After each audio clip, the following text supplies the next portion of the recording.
Hey, welcome back to Chapel Sunday School for February 21st. Rooted in His Word. Today we're going to be looking at the life of David, 1 Samuel 17. The main goal of this lesson is to see through the life of a young shepherd boy how faith enables us to stand with courage in the face of impossible odds and desperate situations. There are three truths for the lesson today. Number one, all of our life experiences, including the most impossible ones, must be viewed through the lens of who we know God to be, the Lord of hosts. Number two, God desires to strengthen our faith by placing us in impossible situations where He is our only hope. And number three, when God moves in impossible situations, the watching world knows more of who He is. All right, let's get into it. It's a great picture of David. David was, he was a man's man, wasn't he? He had it all. He was good looking. He was strong. He was athletic. He was a musician. He had great wisdom. He was humble. When he failed, he repented. He's described as a man after God's own heart. And of course, we can learn from these Bible characters, but we're never to hold up another person, another leader, whether it's a Bible character or not, as someone that that we would idolize in the form of practically worshiping another person. No, we can learn from others, but our love and devotion and the one that we want to pattern our lives after is Jesus Christ. We want to love the one that David loved and sought to please as a man after God's own heart. So let's see what we can learn in this story about David. I need to give you the background for this Bible study on David because Saul was the king, and the Lord regretted appointing Saul to be king because Saul had disobeyed him, and Samuel and Saul had some big discussions, and Samuel told Saul that the Lord had rejected him from being the king. Of course, he didn't vacate the Oval Office, so to speak. So he's still acting as king, although the Lord has not recognized Saul as king. And he's instructing Samuel to find a new anointed one. And so you remember from last week, Ruth and Boaz had a son named Obed, and Obed was the father of Jesse, and Jesse was the father of David.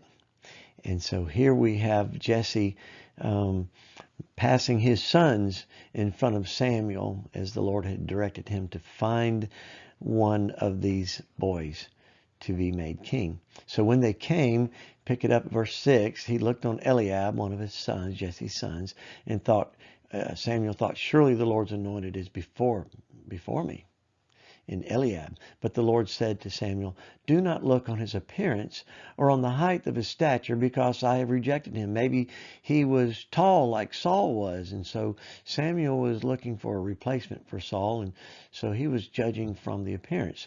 For the Lord sees not as man sees. Man looks on the outward appearance, but the Lord looks on the heart. Then Jesse called Abinadab and made him pass before Samuel, and he said, neither has the Lord chosen this one. Then Jesse made Shammah pass by, and he said, neither has the Lord chosen this one. And Jesse made 7 of his sons pass before Samuel. And Samuel said, the Lord has not chosen these. Then Samuel said, are all your sons here? And he said, there remains yet the youngest. But behold, he is keeping the sheep. And Samuel said to Jesse, send and get him, for we will not sit down until he comes here. And he sent and brought him in. Now he was ruddy and had beautiful eyes and was handsome. And the Lord said, arise, anoint him, for this is he. Then Samuel took the horn of oil and anointed him in the midst of his brothers. And the Spirit of the Lord rushed upon David from that day forward. And Samuel rose up and went to Ramah. Now the Spirit of the Lord departed from Saul. He's still acting as king, but the Spirit of the Lord departed from him, and a harmful spirit from the Lord tormented him. Let me give you a map here to see where all this story is going to take place about David and Goliath. Of course, the Dead Sea here, Jordan River, Sea of Galilee up north, Jerusalem here, and about 5 miles south of Jerusalem is Bethlehem. These two towns, Ekron and Gath, here were under Philistine control. The Gaza Strip is down this way today. And these Philistines are the group which Goliath was among, and it's said that Goliath came from Gath. Now, let me show you a map that will kind of highlight the battlefield. But I remember when we left Israel, or Jerusalem, heading to the airport, Tel Aviv, a couple years ago. Tel Aviv is up north. Our bus driver took us a southern route from Jerusalem to dip down here and head north, and so that we could actually see the place where this great battle took place between David and Goliath. And this map shows that the Philistine army was positioned on the south side of this wadi. A wadi is a river, and the Israelite army was over here on the northern side. And today this is a dry creek bed, and tourists can stop there and pick up pebbles as souvenirs like David did. So that gives you an idea of where the story takes place. And here is one of the main characters in this story, Goliath. And there came out from the camp of the Philistines a champion named Goliath of Gath. There it says he's from Gath, whose height was 6 cubits and a span. He had a helmet of bronze on his head, and he was armed with a coat of mail. And the weight of the coat was 5,000 shekels of bronze. And he had a bronze armor on his legs, and javelin of bronze slung between his shoulders. The shaft of his spear was like a weaver's beam, and his spear's head weighed 600 shekels of iron. And his shield bearer went before him. And he stood and shouted to the ranks of Israel, "Why have you come out to draw up for battle? Am I not a Philistine, and are you not servants of Saul?" See, Saul was still king. "Choose a man for yourselves, and let him come down to me. If he is able to fight with me and kill me, then we will be your servants. But if I prevail against him and kill him, then you shall be our servants and serve us." And the Philistine said, "I defy the ranks of Israel this day. Give me a man that we may fight together." When Saul and all Israel heard these words of the Philistine, they were dismayed and greatly afraid. It's going to be a fight to the death, mano a mano, and whoever won this fight, it was going to have ramifications for their entire people. And so let's see what happens. Truth number one is all of our life experiences, including the most impossible ones, must be viewed through the lens of who we know God to be, the Lord of hosts. All of our life experiences, which definitely include difficult experiences, we've got to see them and view them from the perspective of who we are in Christ and who our God is and what He's capable of doing. And if God is on our side, who can be against us? Let's talk about giants a little bit. What about the giants? These are not the New York Giants. In the Bible, there are a number of words to describe the giants. These are 4 of them, and I think there's a couple more. But the Emims, the Anakims, the sons of Anak, Zamzumans, and this word derives from the noise. Zamzum is it describes the scraping and banging and clanging, the noise that would be made from either, the armor or just the clothing of these giants. And so they called them by the way they sounded, Zamzumans. And then the Nephilim are the fallen ones. Nephal is the Hebrew word which means to fall. And so, well, let's just see what Genesis has to say about these guys. Genesis 6:4 says that there were giants in the land, in the earth those days, and also after that, when the sons of God came in unto the daughters of men. Now, I'm not sure exactly how to explain that. I don't really know. Most would say that the sons of God that came in unto these daughters of men, that they are the fallen, since they're the fallen ones, they're the fallen angels, that when Lucifer was kicked out of heaven with a third of the angels, that these sons of God came into these daughters of men, and they produced this race of men which were of old, men of renown, that were giant. And we can find some substantiation for giants. This is a picture of this is a Mount Blanco Fossil Museum, and it's in Crosby, Texas. But in the late 1950s, during road construction in southeast Turkey in the Euphrates Valley, many tombs containing the remains of giants were uncovered. At two sites, the leg bones were measured to be about, 40, that's almost 4 feet long. Joe Taylor, pictured here, is director of the Mount Blanco Fossil Museum in Crosbyton, Texas. He was commissioned to sculpt this anatomically correct and to scale human femur. This giant stood some 14 to 16 feet tall, had 20 to 22 inch long feet. His or her fingertips with arms to their sides would be about 6 feet above the ground.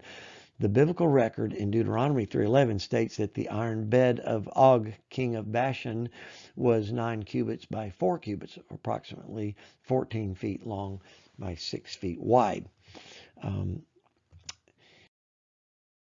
You can find if you just Google giants and archaeology or bones remains, you can find lots of pictures like this.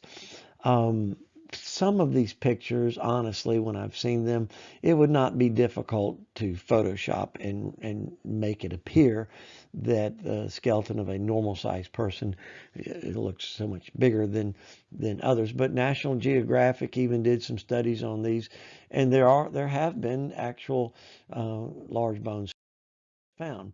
And this is what's been documented. These skeletal figures represent just a few giant human remains unearthed and documented in historical records, along with the historical accounts of Goliath, who had brothers as big as he was.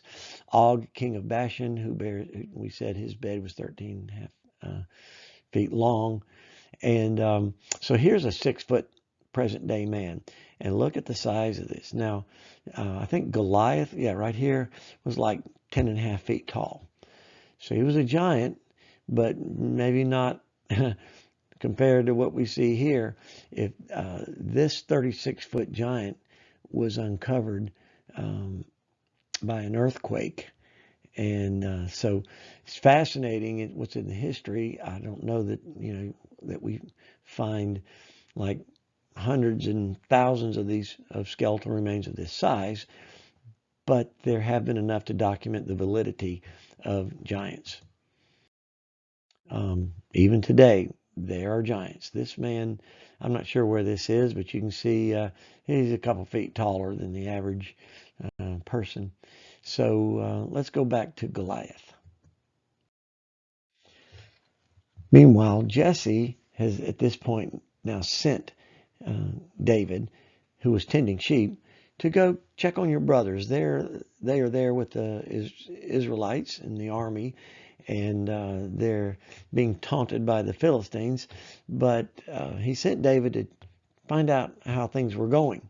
And so Eliab, the eldest, as it says that he heard about David coming, and Eliab's anger was kindled against David, and he said, "Why have you come down? And with whom have you left those few sheep in the wilderness? You're supposed to be back there taking care of sheep, little boy. I know your presumption and the evil of your heart, for you have just come down to see the battle, to watch us men."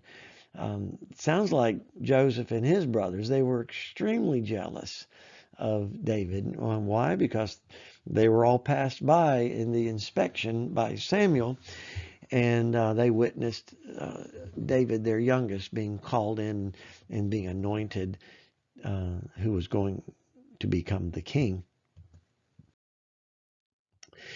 Now, so David is there, and they're up against the Philistines. And so David volunteers to go fight Goliath. And Saul says to David, "You're not able to go against the Philistine to fight with him, for you're but a youth, and he has been a man of war from his youth." But David said to Saul, "Your servant used to keep sheep for his father, and when there came a lion or a bear and took a lamb from the flock, I went after him and struck him and delivered it out of his mouth. And if he arose against me, I caught him by his beard and struck him and killed him. Your servant has struck down both lions and bears, and this uncircumcised Philistine shall be like one of them, for he has defied the armies of the living God." Wow, what a brave, forthright, courageous young man. And David said, "The Lord who delivered me from the paw of the lion and from the paw of the bear will deliver me from the hand of this Philistine."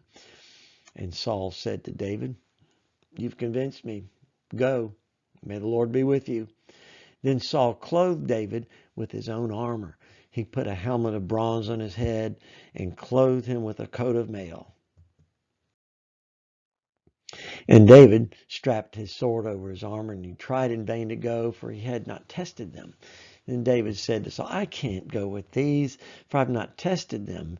This is too uncomfortable. I'm not used to this kind of armor on me." So David put them off, and he took his staff from his hand and chose 5 smooth stones from the brook and put them in his shepherd's pouch. His sling was in his hand, and he approached the Philistine. By the way, why did David pick up 5 stones? You ever think about that? The only answer I ever heard about that was that he picked up 5 stones because Goliath had 4 more brothers. And the Philistine moved forward and came near to David with his shield bearer in front of him. Why would he need his shield bearer to come in front of him with this little boy coming to him? And when the Philistine looked and saw David, he disdained him, for he was but a youth, ruddy and handsome in appearance. And the Philistine said to David, "Am I a dog that you come to me with sticks?" And the Philistine cursed David by his gods. The Philistine said to David, "Come to me, and I will give your flesh to the birds of the air and to the beasts of the field." Then David said to the Philistine, "You come to me with the sword and with a spear and with a javelin. But I come to you in the name of the Lord, Yahweh, Yod-Heh-Vav-Heh, of hosts, the God of the armies of Israel, whom you have defiled. This day the Lord will deliver you into my hand, and I will strike you down and cut off your head. And I will give the dead bodies of the hosts of the Philistines this day to the birds of the air and to the wild beasts of the earth, that all the earth may know that there is a God in Israel, and that all this assembly may know that the Lord Yahweh saves not with sword and spear. For the battle is the Lord's, and he will give you into our hand." Wow, what a mouthful to be coming out of this young man. As you can imagine, when the Philistine arose and came and drew near to meet David, David ran quickly toward the battle line to meet the Philistine. Goliath was pretty mad. I love this picture I found of Goliath. There are a lot of pictures you can Google and find of pictures of Goliath, but this really captures a giant and how big and how ferocious and how, it looks like he just squashed David like a bug. And so, truth number 2, God desires to strengthen our faith by placing us in impossible situations where he is our only hope. We would think that is an impossible situation for this young boy to be up against that. Yet, God does that purposely sometimes to test our faith, to try us, to build us, to shape us, to grow us. He desires to strengthen our faith by putting us in those tough situations. It's kind of like you've been on the bench in say you're on the football team. you're on the bench. You're not out there in the game, but you're on the team. And I always imagine this like, the coach can call you up at a particular time and say, get in there, and you're getting the ball. And you're handed the ball, and it's, what are you going to do with it? You've been trained, you've grown and developed, but your faith, what you've been trained to do needs to be tested. And that's exactly what God does with us, and that's what he did with David. David did have a lot of confidence and faith in God. Words are one thing, actions are another. And so here's David going up against Goliath. I wanted us to just read one more time what David said to Goliath that he was going to do. This day the Lord Yahweh will deliver you, Goliath, into my hand, and I will strike you down and cut off your head. I will give the dead bodies of the host of the Philistines this day to the birds of the air and to the wild beasts of the earth, that all the earth may know that there is a God in Israel. Wow, see, what was the purpose of this fight? David knew, not to bring glory to himself, but so that all the earth may know that there's God in Israel, and that all this assembly may know that the Lord saves not with sword and spear, for the battle is the Lord's, and he will give you into our hand. And so David, of course, swung his slingshot, hit Goliath in the forehead. It says that the rock sunk into his forehead, and it knocked him out, and he fell and hit the ground. David took Goliath's own big sword and cut off Goliath's head with it.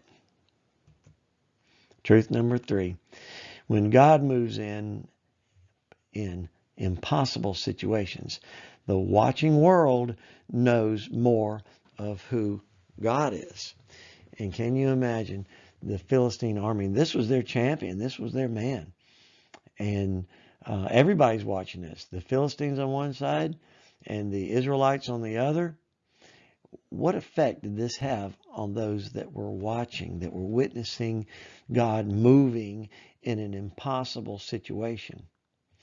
Those that were against the God of Israel, they were terrified, and their man was killed. Those that are on the side of the God of Israel, they were emboldened, they were strengthened, they were encouraged. So have you ever thought about that anytime you go up against a Goliath in your life? And when you have victory over that because you are trusting God and you allow him to work through you. Those of us who hear of your story, we are encouraged so much about that. You can think of people who just, the Lord just was shining through them, gave them victory over a tough situation, or they were able to forgive someone that we would have thought just impossible. And so what they did, we are amazed by, but we're encouraged by it. So that's what David did for the Israelites. That's what we need to do for each other. We can follow David's example of his bravery and his words, but those we just can't repeat other words. That has to be part of us. Those would have to be our sentiments, our true convictions that we know that God is greater than the foe that we are up against, and that we are going to put our confidence in God, and he is going to come. However he answers my prayer will be the way that it's supposed to be, but I'm putting my faith and trust in the one and only true God and his Son, Jesus Christ, my Savior, my Lord. That's the way that this fleshes out for us today when we are up against our Goliaths. What kind of Goliaths have you faced in your life, or you might be facing right now? Share your prayer requests with others as you are facing a Goliath. Let us help hold up your hands and encourage you. But you be strong in the Lord and be of good courage, as the scriptures say as well. To sum this up, I think James 1 Verse 2 and 3 and 4 say it all. Count it all joy, my brothers, when you meet trials of various kinds. For you know that the testing of your faith produces steadfastness. And let steadfastness have its full effect, that you may be perfect and complete, lacking in nothing. You know, that word perfect, that means, doesn't mean without any mistake or flaw. It means complete and whole. And so that's what God wants us to be, to be complete in Him, lacking in nothing. We have access to the Spirit and the gifts of the Spirit.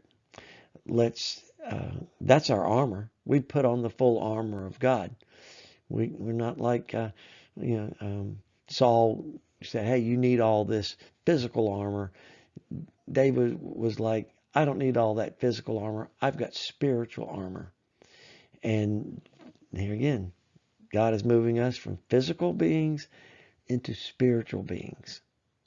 And when we face those trials of various kinds, know that they are just tests.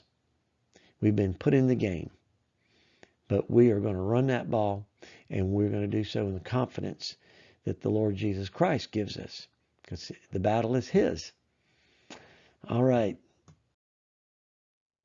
Next week, we're going to get into Elijah, and looking forward to that for next week, February 28th. Wow, the weeks are flying by. Have a great one. Thanks. Bye.